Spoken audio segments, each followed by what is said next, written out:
People have been commenting and giving you great ideas as to what they'd like to see in the video. So Great ideas. Now you're great. I love a JCB. Look at it. I cleaned it the other day. Absolutely filthy again. My milkshake brings all the boys to the yard.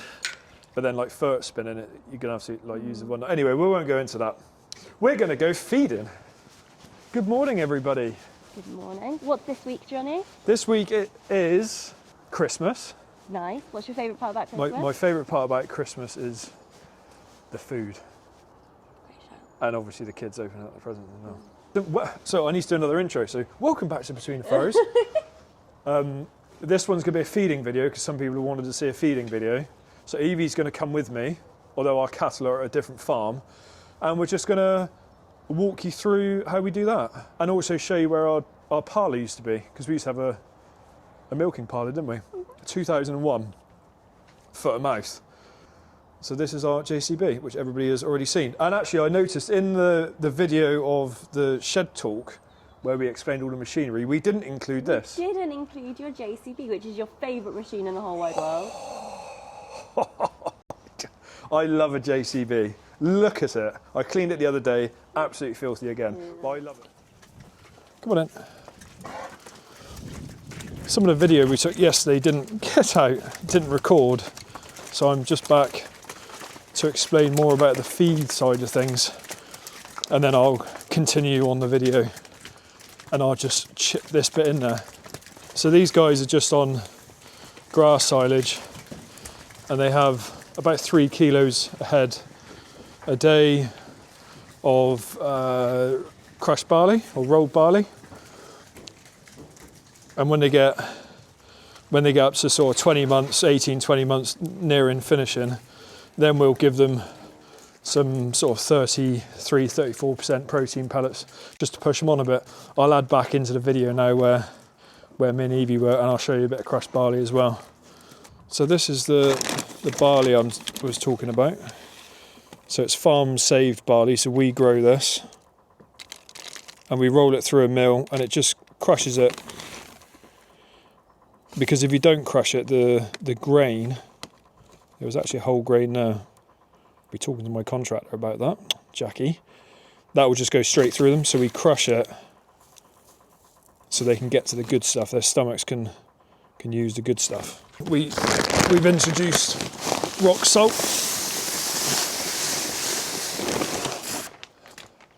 I do apologise that the footage didn't film yesterday. It's a completely different day today. And I know that I'm wearing the same clothes, but they're just work clothes, so.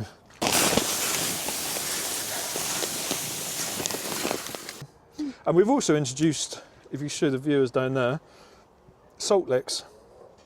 And the reason we've done that is because it's such a simple feed system, they're lacking kind of the minerals, that's it. So you find that they'll lick the wood on the trailers, they'll lick the walls, and the very not nice bit is they'll lick the floors, which isn't very nice to see. So we introduced the salt to get around that, and that has actually stopped it completely. And we'll also have we'll show them our round bale collection, because we collect round bales, don't we? This is my very untidy rubbish pile, which I need to sort out really before Christmas. But what we do with that is, because we're all silage bales now, we obviously have the waste plastic from off the silage bale, so we don't have netting on our silage bales. It's all plastic wrap, which I think is fantastic. You get very little waste off of it. But so we roll it up and we put it in these white bags, and then in, I think it's April, May time, we take it to FWAG, which is then recycled. Is it FWAG? I think it is FWAG, and then they recycle it. So they bale it up, like these big blocks.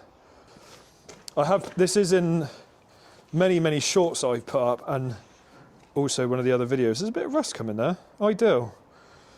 This is a machine called a spreader bale, and this is new to us this year. So we're all round bales, as you can see, wheat straw, and we used to roll them out in the shed and then just flick it around with a pitchfork, and it's quite time consuming, and the straw doesn't get evenly spread. So this is what that's for, and it should save. They say up to 40. It should save you up to 40% straw. I don't know yet. I'm not convinced, but I will let you know at the end of the year, because I can't really tell you now. So I had about 340 round bales in, which is kept from our crops. So this is wheat straw from our wheat, from the fields around the farm here. So we don't buy any straw in. And we sell all the wheat straw, all the barley straw, sorry, and bean straw and all of that. So that's what this is, like I said, this is news for us this year. And for people that are interested in the price, this was, and I'm trying to think what it was now, £12,500 for this. And it's absolutely fantastic. And I don't regret spending the money. And actually, if you sit down and do the figures, 6 years with straw prices the way they are, 6 years, if you're going to save 40% straw per year, in 6 years, you should actually be saving money. And you know the saying, don't you? What saying? Saving money is making money. So we're going to see I'll go show you the round bales, and just a bit of a background with why we're using round bales at the moment. Are you filming me, darling? Yes. Just to give you a bit of background on why we're round bales. 2 years ago we do have a silage clamp, but it's got very old. So we had a quote, and this was quite a few years ago, I think this is like 2022, we had a quote to put in a new clamp, and it was going to be over £100,000, which when you have 50, 60, maybe 70 head of cattle, financially it doesn't make any sense. So what we do is, we cut all the grass, and then a contractor comes in and bales it up.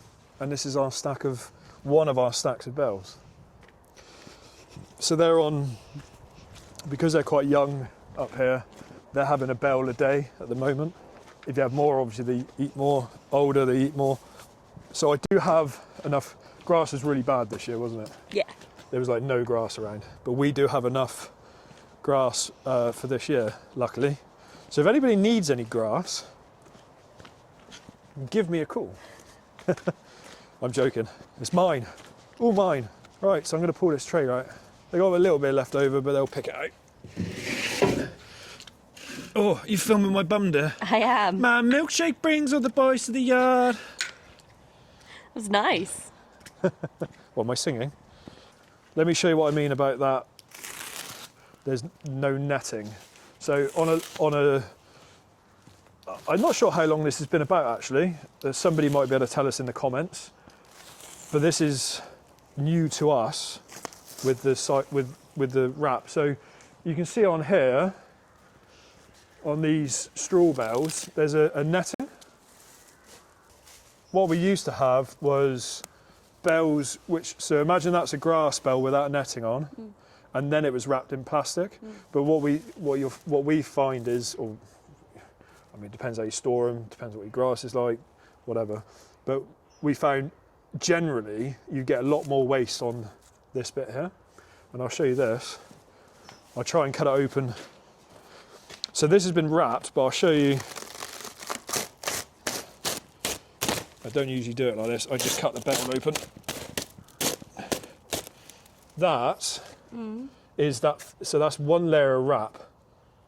And that's what that would be netting, but it's plastic now. And then this bit here is the wrapping, which then wraps the whole bale up. But when I open it, you'll see. In fact, I'll open it now without breaking my Stanley knife. You'll see very, very little, well, no waste. Actually, no waste. And we used to have the silage clamp, which was quite old. We used to get a lot of waste on the silage clamp. Basically the whole top layer would nearly be bad.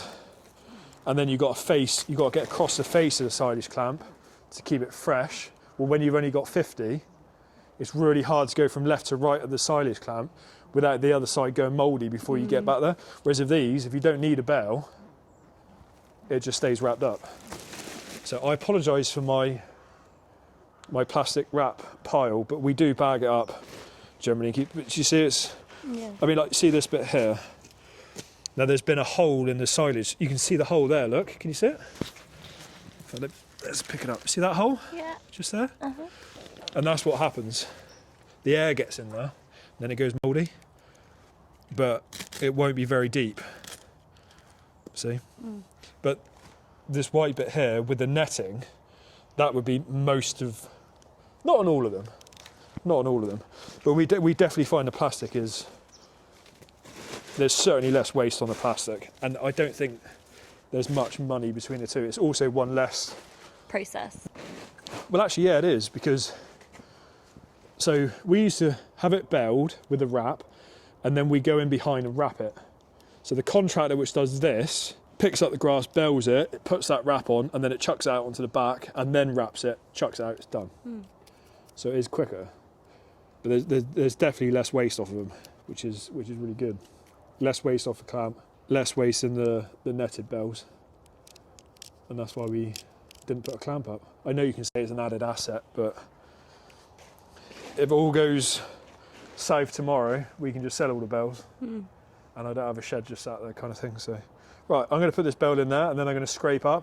Do you want to try a bit? No, thank you.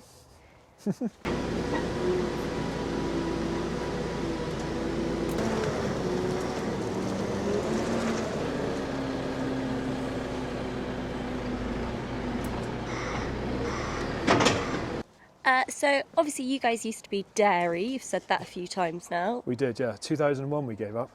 There's foot and mouth, and it was like the year, I think it was 2000. I was obviously only sort of 9, 10 years old. So we used to have a dairy farm, and it was here. That used to be just there. There used to be a parlour sat there, and this was the yard, and the cows would come in. They'd go through the parlour, out, and then down there, and out. And the straw shed that you've just seen was a cubicle shed. Oh, okay. And the straw shed used to be a silage clamp, but we gave up in 2001 mainly because there's not much room to expand here. I might throw the drone up to show you, because there's basically a road around it.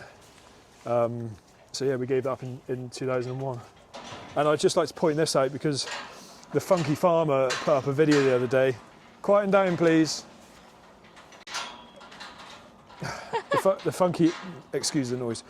The Funky Farmer put a video up a couple of days ago. He's just bought a new molten scraper, and we bought this, and he was talking about the price.